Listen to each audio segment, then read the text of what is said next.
we'll go ahead now. So welcome everybody to Thrive, Lead, Succeed.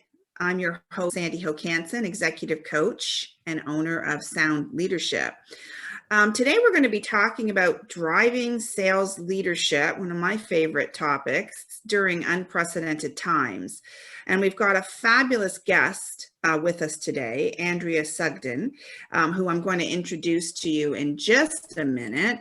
But for those of you that are new to the circle, we are a forum of like-minded leaders that come together to share leadership stories and leadership lessons, and to help each other and support each other.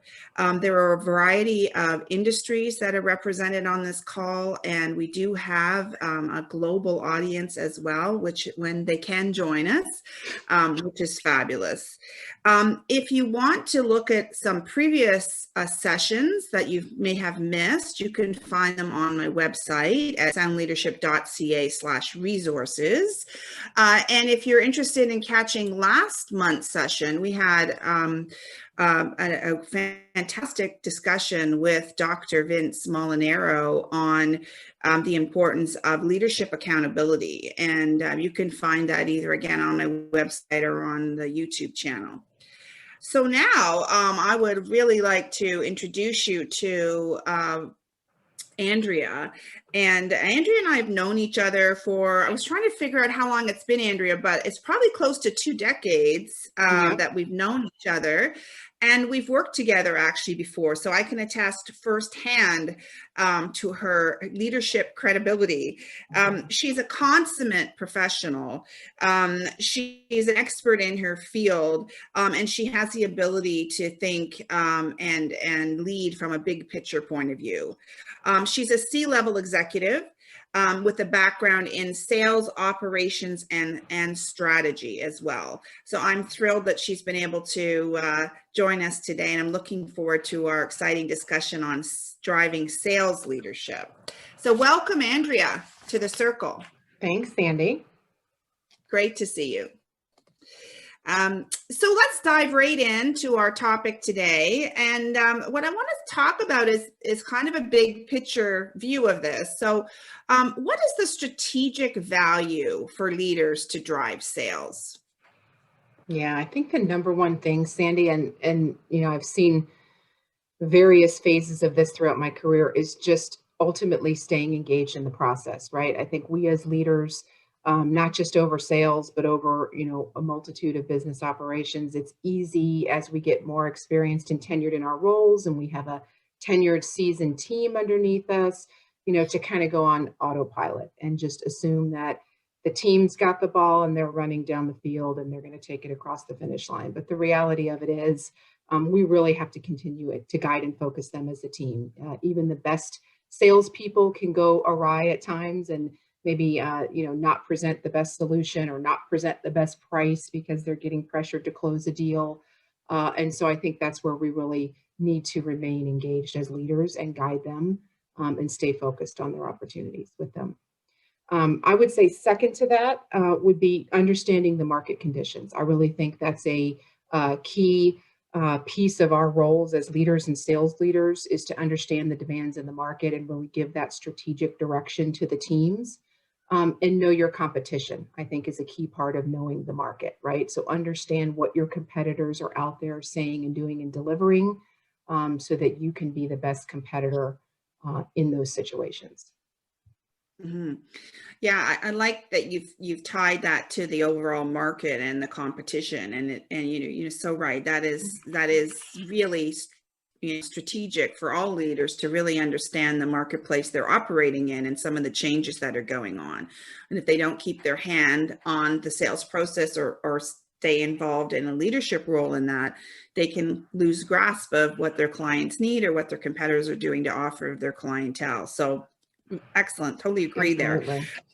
There. So tell us a little bit your experience. You're leading a global sales team, and that has its challenges too.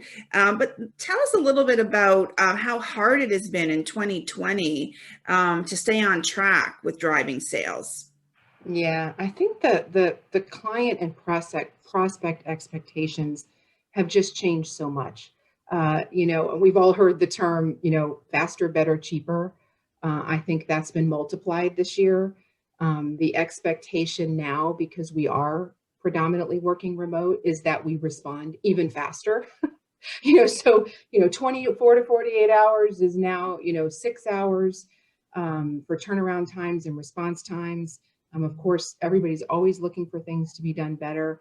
And then the cheaper, you know, for lack of a better term, has been an interesting dynamic, because I think the expectation in the market is that times are tough and not many people are buying. And so that those that are buying, you know, should receive a better price, which is difficult for us that are the service providers, because we still have to provide the same level of service and we're also going through tough times.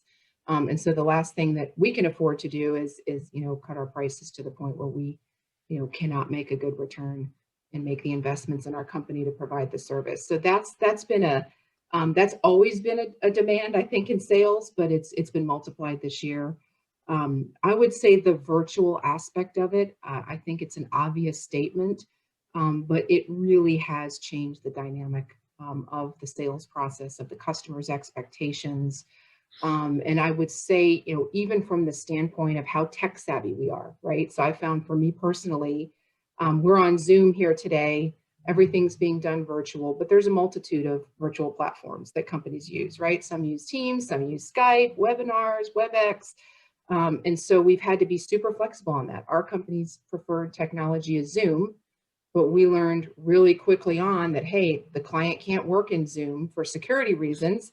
So we've got to learn Microsoft Teams, and we have to be able to, you know, log on smoothly, not have technical issues logging on, project our presentation material smoothly, be able to flex, you know, okay, we thought we were going to be on Zoom, but now we're going to be on Teams. So it's really, you know, I'm a big one on preparation for the sale, and that's been a big part of the preparation, is understanding the technology platform that we'll be operating on during in the sales presentation. And sometimes we even demonstrate products and services. I think you guys can all see my virtual background. We've gotten a little creative with things like this. We even change them up sometimes with our customer logos if we're having a formal presentation. So just little things, Sandy, to kind of set us apart, but still create a smooth experience, because we all know when there's technical difficulties, that automatically, you know, kind of sets a negative tone for the rest of the conversation or the call or whatever the, you know, whatever the platform is. Yeah. So you had to do things better, faster, cheaper, as you started off with. So there's been an expectation that you've adjusted quickly. So nimbleness has really been important. And one thing I also want to comment on that you said as well is just the technology. And I found that myself. I mean, I think at one point I was, you know, I think I had 4 different on platforms I was paying for even, you know, and I finally said, okay, I'm going back to 2. I pay for 2 now. But it got a little bit, you know, because you thought, oh, well, I should try this. This has this feature. This is this feature. Client wants this, client wants that. But yeah, you had to do a little preparation for sure. So nimbleness, flexibility, tech savviness, and of course, clients wanting things, you know, faster and cheaper as well. So one thing I wanted to I want to ask you about how many of those processes you think you'll keep. But before that, I want to go back to something else. How hard has it been? You know, you're a C-level leader and you're, you know, driving sales, but to keep the other executives on point, to stay focused on it when they're focused on security, when they're focused on, you know, health and safety, Yeah. you know, and perhaps even saving for a rainy day and some of the other things that strategically get discussed. So just talk about how Yeah. has it been hard to stay on track? Yeah, it's we really had to take a step back, Sandy, and look at our whole approach when this first occurred. So that a memorable, you know, 3rd week of March, I think, when we all realized this is really happening and we have to Yes. take action quickly. I made a conscious decision as a sales leader that we were going to take a pause as a sales team. And that was ended up being about a 6-week pause. And that's nothing I would have ever said I would do in a lifetime is tell my It team doesn't not to, sound not, like you. It doesn't sound no, like you. tell my team not to make any sales calls or emails or connections for 6 weeks. But I did. And it was the right thing to do because we had to change, we had to flex for a couple of reasons. Number one, we had to be sensitive to the climate, right? We were going through enormous change in our organization, trying to understand how to absorb it. And so were our clients and prospects. So the last thing we want to be doing is making a sales telephone call. That's going to, or an email or anything trying to sell something is just going Yes. to make us really seem insensitive to what's going on in the world and really just oblivious, quite frankly. So I said, let's not do that. Let's take a step back. Let's regroup because quite frankly, being in the workforce management business, we had to pivot our entire strategy because no one was going to be hiring at this point. So we had to pivot to how are we really going to support our clients in this time in a creative way, whether that be onboarding and offboarding remote workers, whether it be provisioning technology, whether it be just offering general consultative support on how to get through the pandemic. So we took about 4 to 6 weeks, completely changed our talk track and marketing strategy, did not call one person, had a lot of internal meetings and strategy discussions. And then around the beginning to the middle of May, we started feeling that people were getting past the what am I going to do stage, and we're starting to think about strategy again. And so we opened the doors again and really changed our approach from phone calling to really more web-based types of touch. So now a connection could be a web chat, not a phone conversation. And that has been quite different for us. We even attended a virtual conference, 100% virtually, and hosted it with over 800 attendees. So we really had to take, 2 steps back to take 5 steps forward when that first came on us. Yeah, that's really, I've got to hand it to you and the leadership team to do that because that takes patience and confidence and trust to disengage a little bit so that you can re-engage in a very, very powerful way. So part of your process to staying on track and keeping on track was to, reboot yourself for this. And also, I think what you're saying is you gave your clients, instead of being really immediately in their face about what this might mean, you actually respected them to give them a little bit of a break in that regard. I really like that. Really like that. Yeah. Okay, great. So want to go back now. You gave us a lot of different ways that you've adapted, which was really great. But let's talk a little bit about which some of these processes are you going to actually keep now? Some of these ones you've rejigged. Yeah, I'd say a lot of them, honestly, Sandy, because I think this is going to be, as we've all probably overused the term now as the new normal. I really do believe that to be the case. So these are going to be processes that we will continue to test and fine tune and implement. I will say when face-to-face is back in, I will absolutely advocate face-to-face as long as I'm in these roles where it's accepted by our clients and our prospects. Because I do believe there's still a value to that, a strong value to that, and you can relationship build and such, a lot more when you meet in person. So that's one thing I will say as a sales leader, that I will not commit to 100% virtual forever. I will follow the accepted market practices, but as soon as somebody will let me back in, I will come face to face. But I think the way we've projected our services will stay for a long time to come. And I think the virtual element for the most part will stay for a long time to come. Yeah.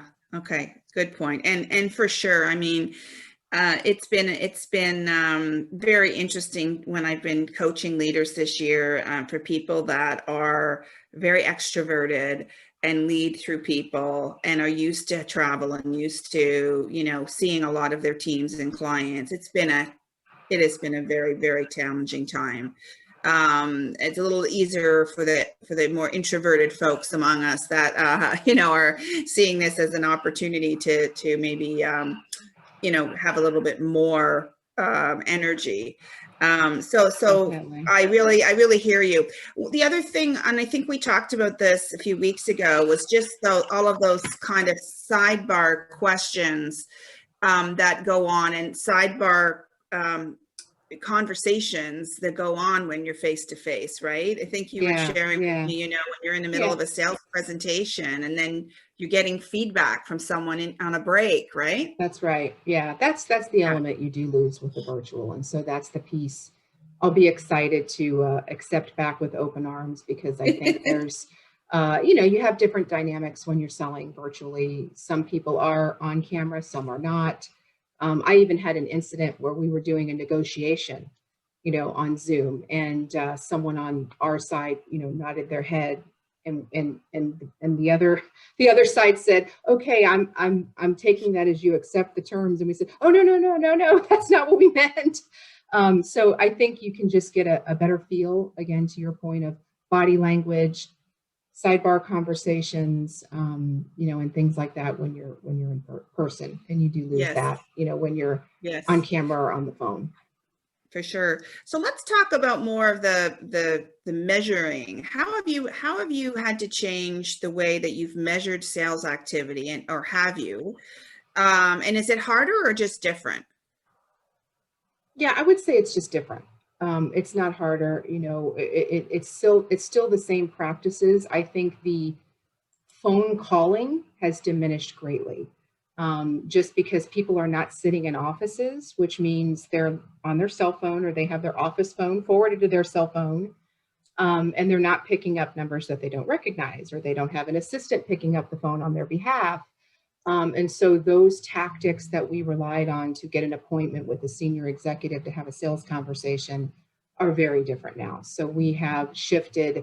We still do the calling, because there's still an element of, you're hearing a nice voicemail from somebody that's sounding very professional on the other end of the line. But we do rely much more heavily on web-based, marketing-based webinars, WebExes, white papers, anything virtual, anything that can be sent via email or via the web, or you can draw them to our website.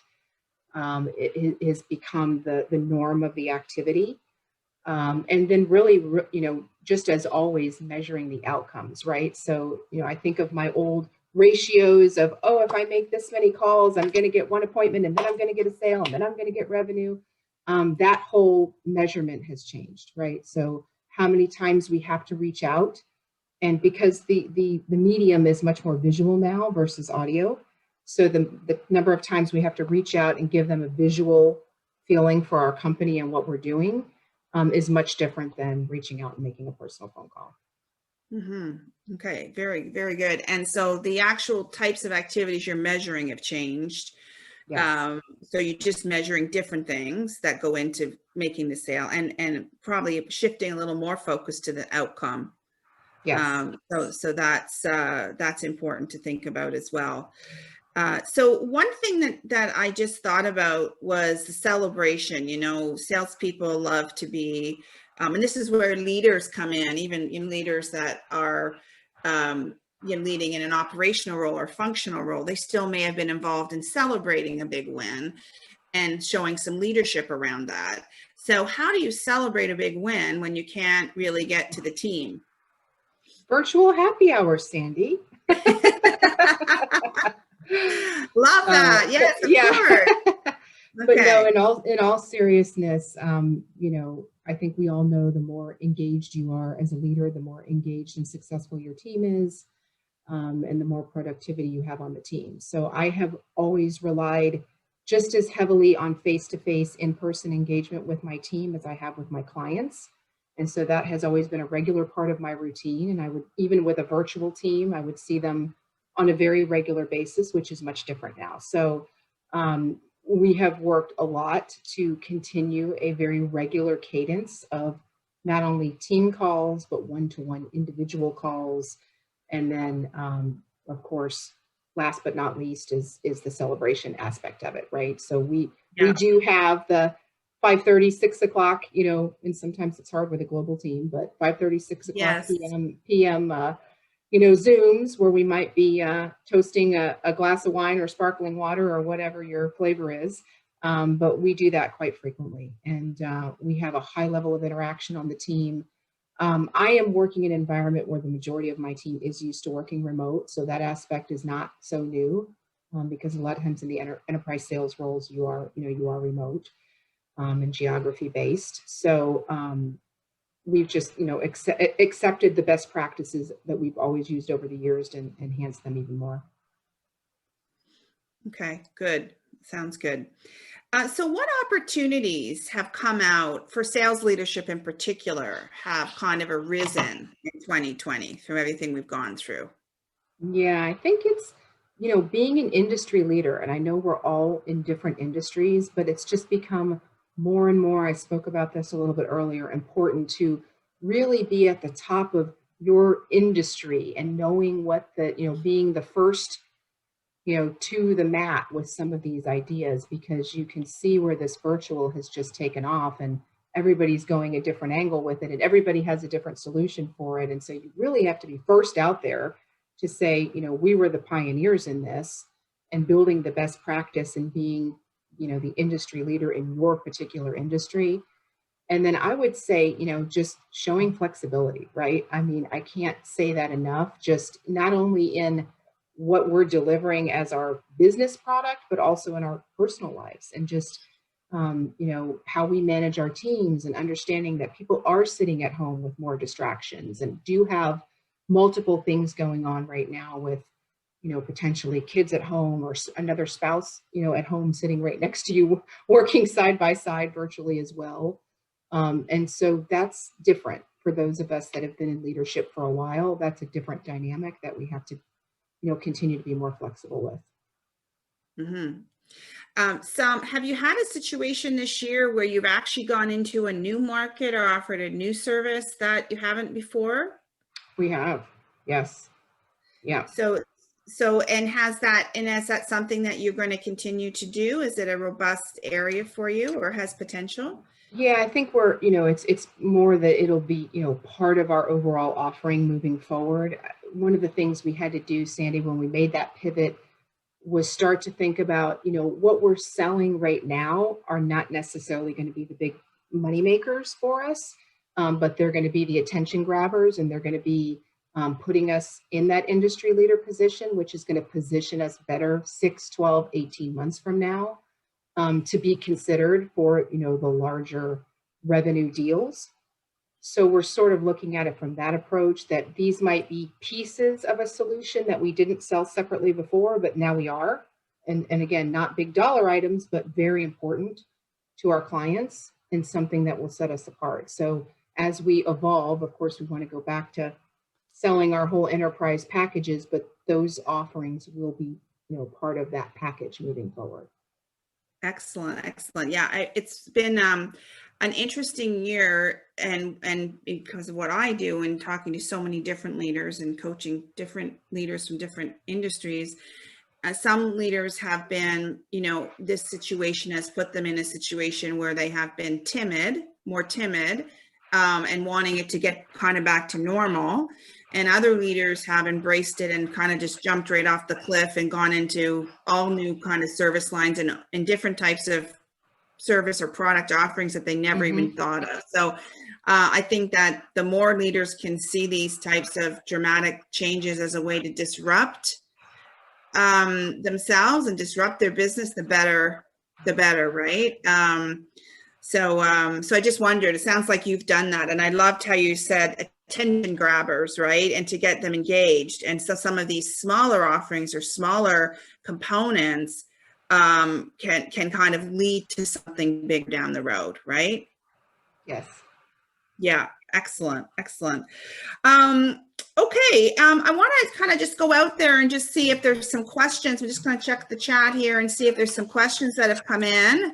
I've got one that has come in that I'm going to follow up with here, but let's just see. Does anyone have a question out there they'd like to ask live? And if you do, you can just unmute yourself and ask your question now.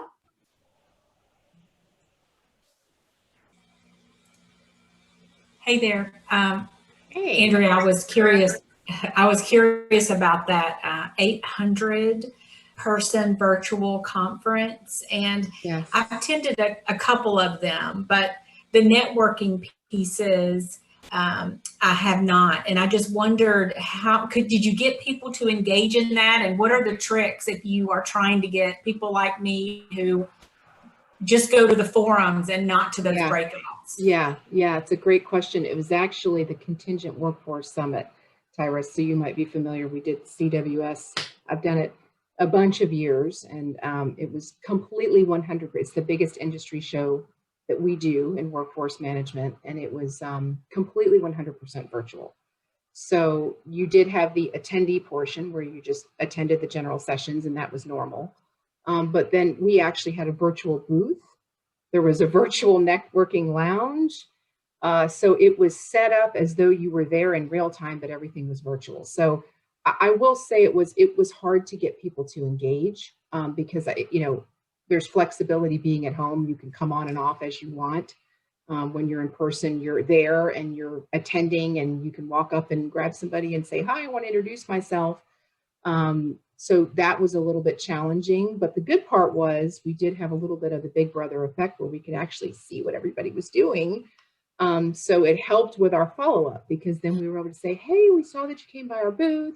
We saw that you downloaded, this particular document. We saw that you attended our breakout or our webinar. Do you have questions?" And that allowed us to have some nice follow-up conversations. So I would say the actual communication and interaction that happened those 2 days of the conference were not as strong as usual, but we had a nice follow-up because we were able to really specifically see, okay, that person is interested in that particular product, and so we're going to focus on that. And so it was a success from that standpoint, but I really hope we're back in person again next year, because that was hard for me to sit virtual in a chat booth for 2 days. Thank you. Thanks, Tyra, for the question. Anyone else have a question live now? Before I go into my one that's come in. Okay, looks like everyone is okay for now. So Andrea, another question I had, and you've talked about so many things here today, but what do you recommend, maybe as a takeaway here for us today, what do you recommend for leaders, okay, to really keep the sales process as a top priority? Because this has been such a disruptive year, and there's so many other things that are catching people's attention.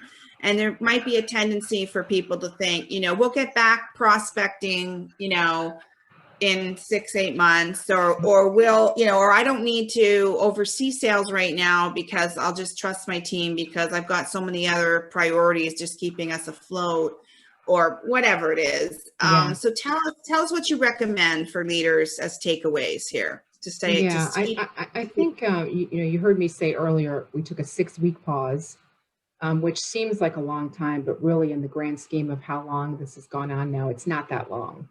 And right. I didn't want to take a pause any longer than that because of some of the things you just said, Sandy. Then you start to get behind, and this is not a time that you want to get behind.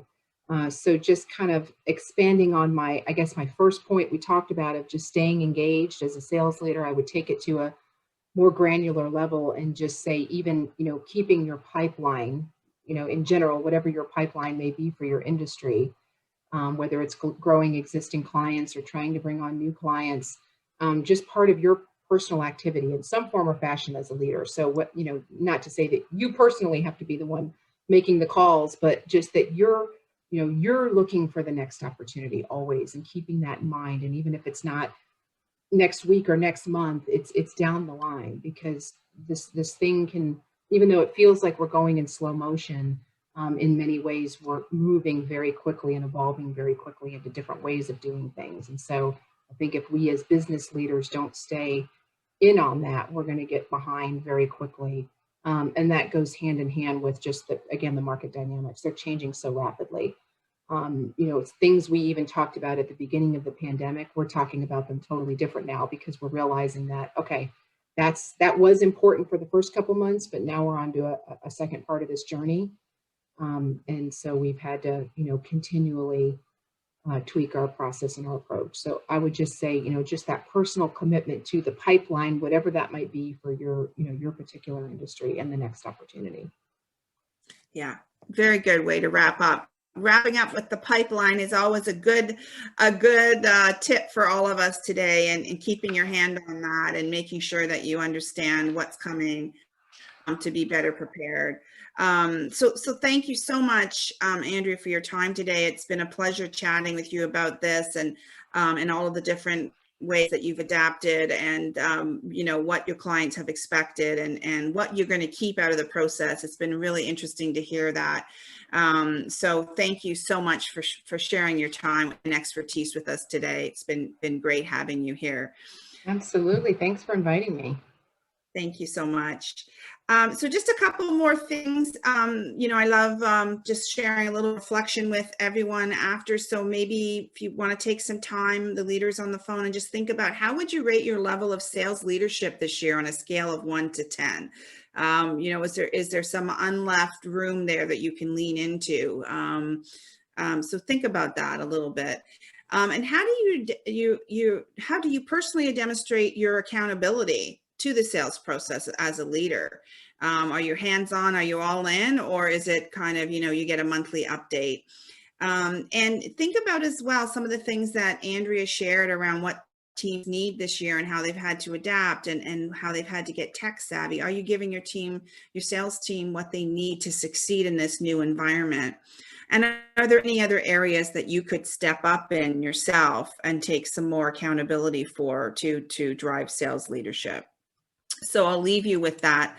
The next Sound Leadership Circle is Wednesday, November 18th. We've moved it up just to give our American friends Thanksgiving and not interrupt that week too much. So it's going to be just in 3 more weeks from today.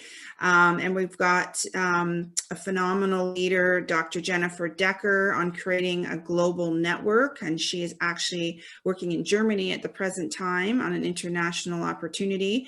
I'm going to share how that came about, and her experience working globally and building a network and creating influence on an international stage. So don't miss it. It's going to be a great way to wrap up our circle sessions for this year. So thanks, everyone. Have a great few weeks, and we'll see you on the circle on the 18th. Bye-bye. Bye.